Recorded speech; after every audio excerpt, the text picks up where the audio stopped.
In the mid-1990s, before I had even dipped my toe in the markets, one of my employees quit on me because he made more money trading than working for the company that I worked for. That moment completely altered the course of my life. And in this video, I'm going to talk about how I went from living from paycheck to paycheck as a new dad on the brink of a divorce and becoming a successful full-time trader and trading coach. If you don't know who I am, my name is Robert Roy, founder of WealthBuildersHQ.com, where we teach traders technical strategies to build their wealth by trading the financial markets. So let's dive in.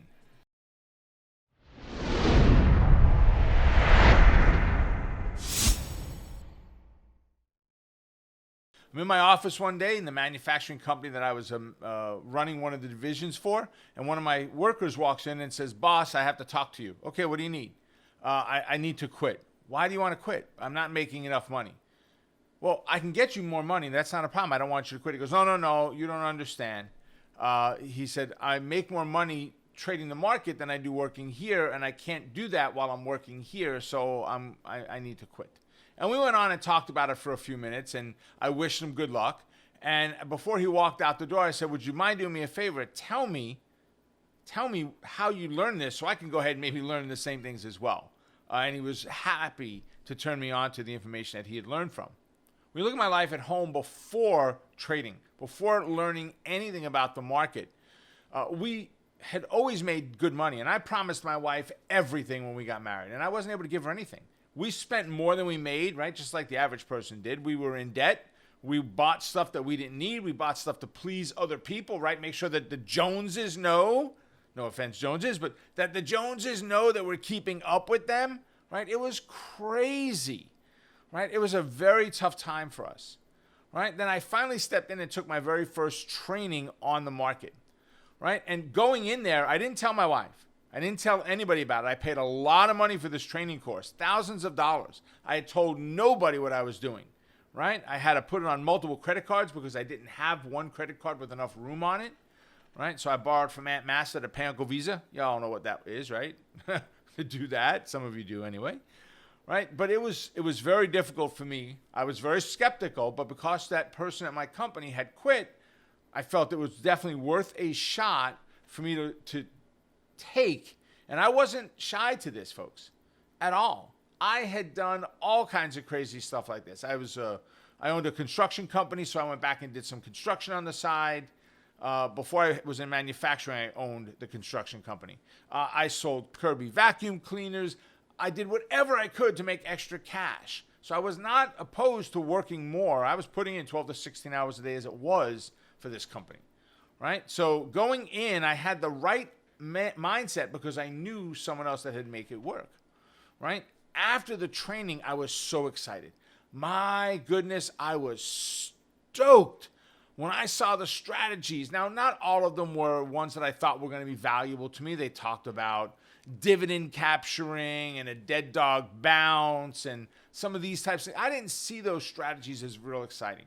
But man, when I saw options and how they worked and what they did and how you could do it with a very little amount of money, and I combined that with a channeling stock strategy, and I called it channeling options, right? Where I did a little higher price stock and only spent $2 or $3 or $4 on an option and buy that $2 to $4 option and sell it for $3, $4, $5, right? That was excitement to me, right? But at that training on day 2, someone walks up to me, and I talked to this gentleman in the past at the event in passing. His name was Vaskin.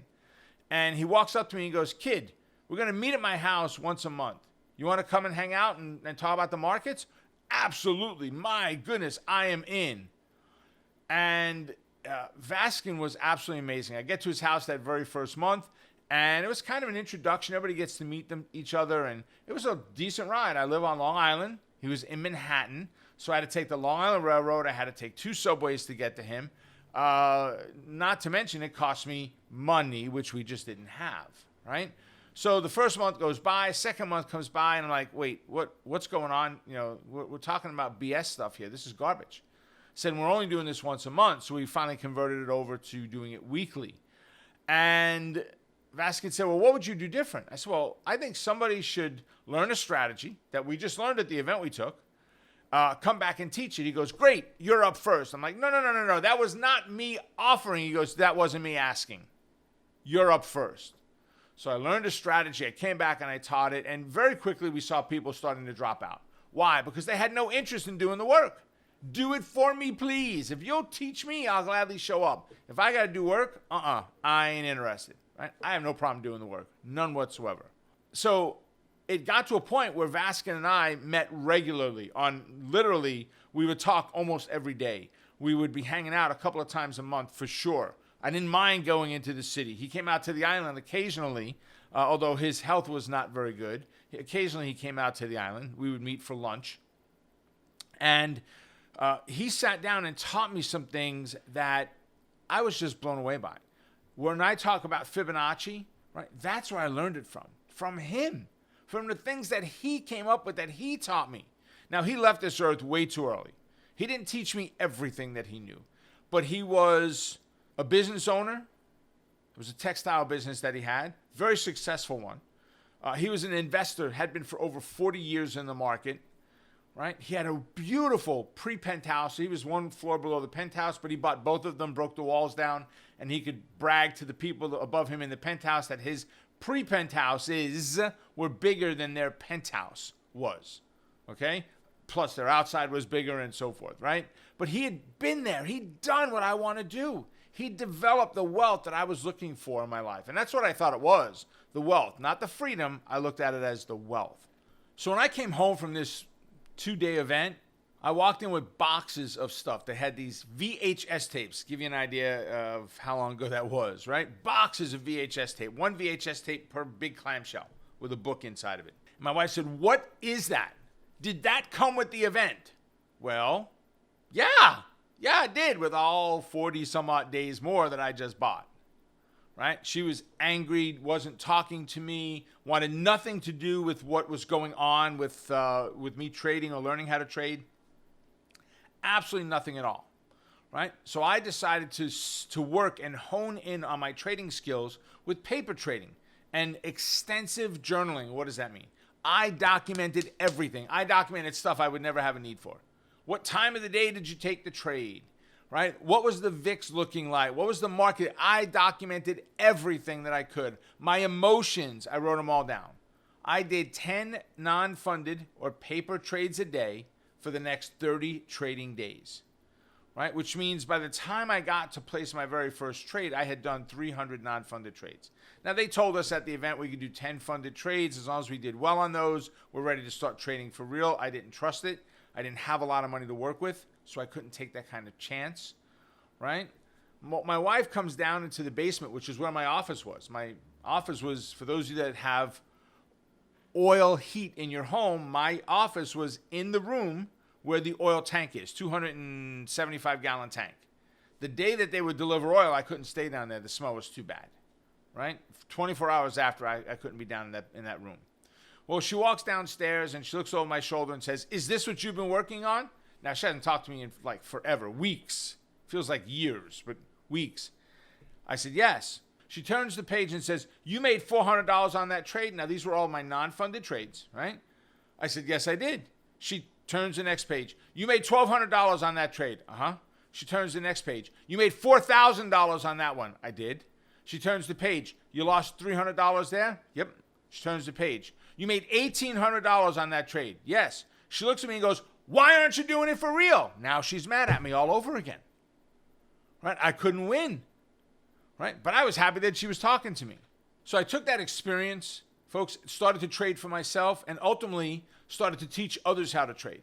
Right? I got a phone call from the company that I taught from and said, "Hey, we're looking for some new speakers. Are you interested?" I was stoked. I went to Washington State for 3 days, lived there for 3 days, right? Had all this crazy stuff with them, get up in front of a room where you're comfortable up there or not, which I was not at all. I don't know if you could tell, but I'm a very shy guy. I don't really like cameras and talking to people, and that's just me, right?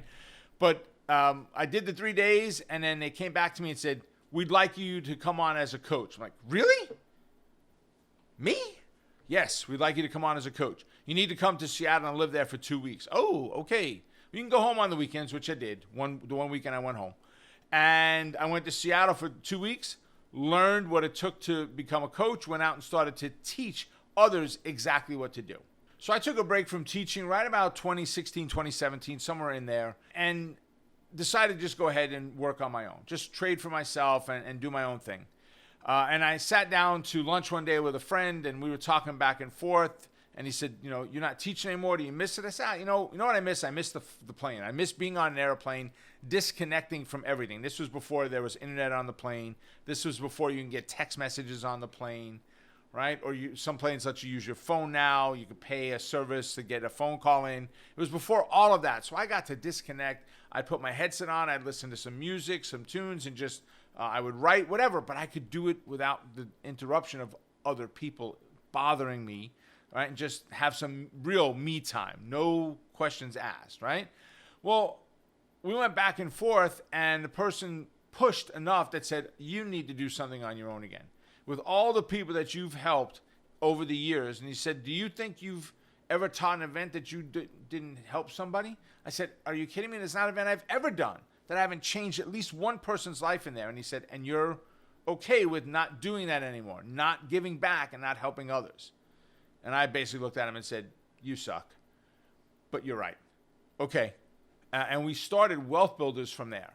It's pretty amazing how one conversation with a former employee altered the course of my life and my family's lives, along with so many others that have learned to trade as a result of my experience. Until next time, make it a profitable day. Stay focused on the quest to becoming a great trader. Keep crushing it, and remember, you're just one trade away. Click here to check out another great trading.